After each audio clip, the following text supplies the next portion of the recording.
Well, as you can see, slight change of attire. Normally when you see me, I got a coat on, I got a jumper on, I got an icicle hanging from my nose. A lot has happened since the last time I put one of these on. I haven't had time to do any filming, as I shall now explain. Last time I put one on, I was on my way to Falmouth. I was going to meet up with someone there, and then we were just going to wait a few days and go. So I mooched my way down, as you do, mooched my way down to Falmouth. Got myself in the harbour, but the chap I was coming down with, for whatever reason, it got delayed.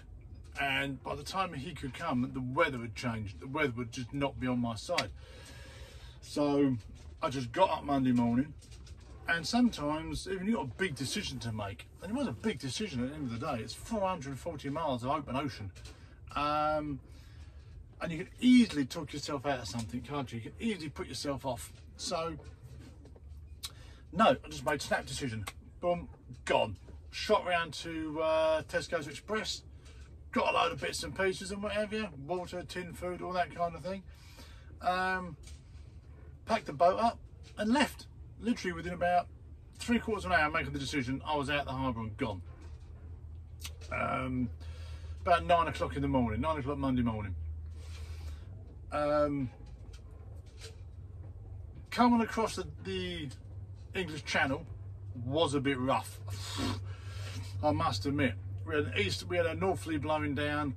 The waves just were hitting me broadside all the way down, so I had a bit of rolling going on all the way across the channel. But the wind was good, and I got about 12 hours. I managed to get across, and I got to the French coast. Well, near Brest, it's right on the corner. But then you've got the shipping lanes, and I hit those at night, basically. I mean radar, I mean AIS, like I said before, tells you where all the other boats are, but nevertheless, these shipping lanes are about 5 miles wide in one direction, then you have a gap, then you're about 5 miles wide in the other direction. Took me about 3-4 hours to get across them, ship dodging. So I'm lit up like a Christmas tree. I've got a lot of my navigation lights on, I've got a light on top of the mast, I've got a dirty grey spotlight which I shone at the bridge on some of these ships because they're big. I'm not talking like the little one, these are the big bulk carriers, and it's busy. You wouldn't think it would be out there, but it's honestly, they're coming all the time, and they're going a damn sight faster than me, and they're a damn sight bigger than me. So you have to look them up on your IS, look them up on your radar, see if you can get around them in time. If not, more than once I was on the radio, and if you can get, my Turkish isn't that good a couple of times, but if you can get the guy on the boat, and you say, have you, so most of the time they see you, because obviously they've got radar as well, and they do move. Believe it or not, these big bulk carriers, by the time I see them, they're about 6-7 miles away, and they just go over a couple of points, so we don't meet, they just miss me. But it's saying they just miss me, right? They're 3/4 of a mile away quite often when they go past. But they're huge, and all you can, in the darkness, you can't see them. All you can see is the lights and their engines as they're going past. And it's a clenchy moment when they go, even though it's 3/4 of a mile, you still go, shit the hell, when they go past. And I do that, oh dear, 6 or 7 times. I was ship dodging. Well, I got through more than that, but I had to try and get across the shipping lanes. It was a hairy night, I must admit. Didn't sleep a bloody wink, because you can't. So got across those, got around the corner at Brest, and it's a bit choppy there because you've got the English Channel coming down, you've got the Atlantic coming in, and they both meet, and it does create quite a wave action. So again, can't sleep, so you come around there. Started going on towards the Bay of Biscay, basically. You just come down, turn slightly on the corner once you got past the shipping lanes, and head down.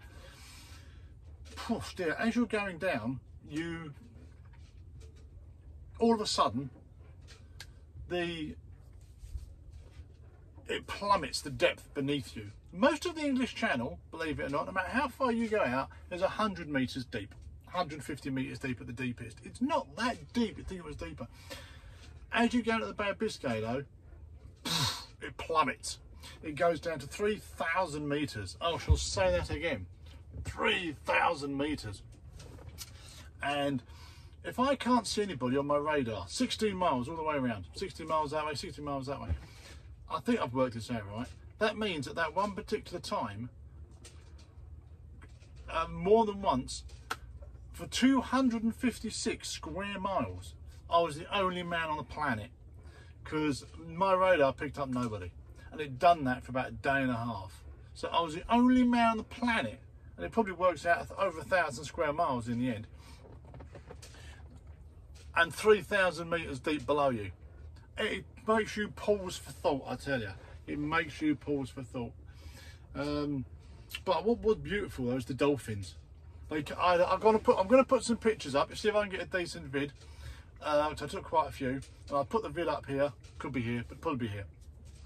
The dolphins. I had a pod of dolphins as I was coming over the channel. They were all around the boat, and they came up. They were lovely.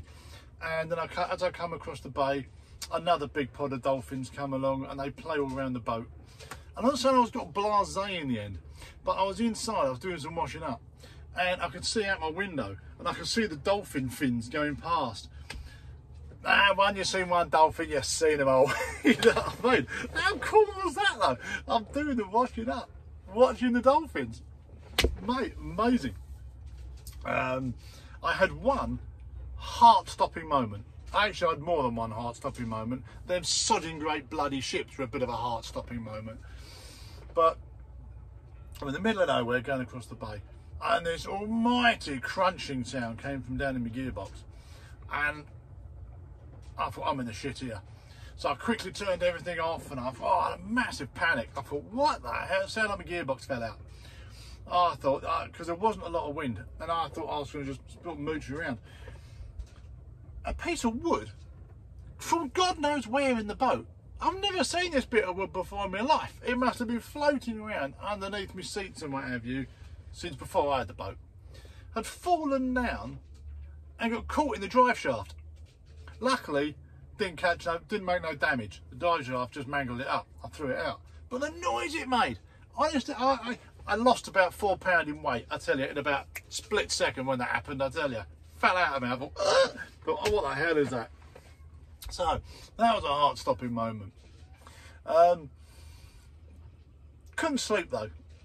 It took me 4 days, 3 nights, couldn't sleep any of the nights. I had to catnap during the day.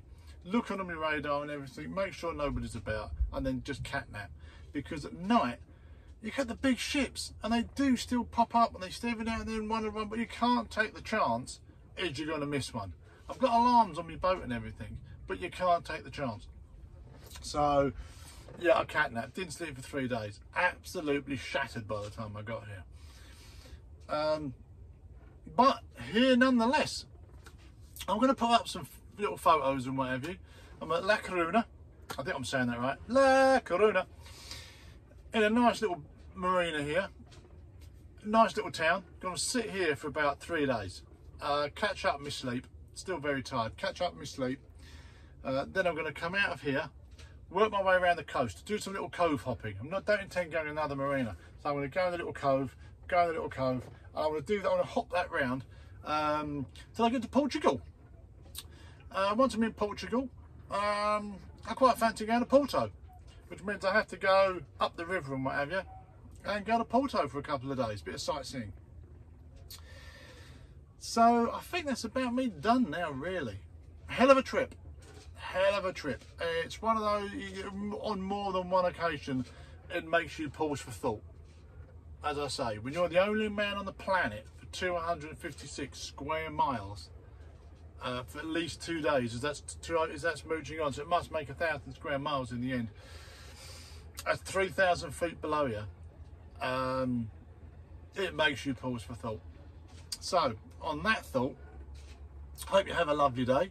As I say, I'm going to bang a couple of photos on and whatever. If you want to ask me anything, ask me anything. And now I'm going to go for a beer. I shall see you later. Bye.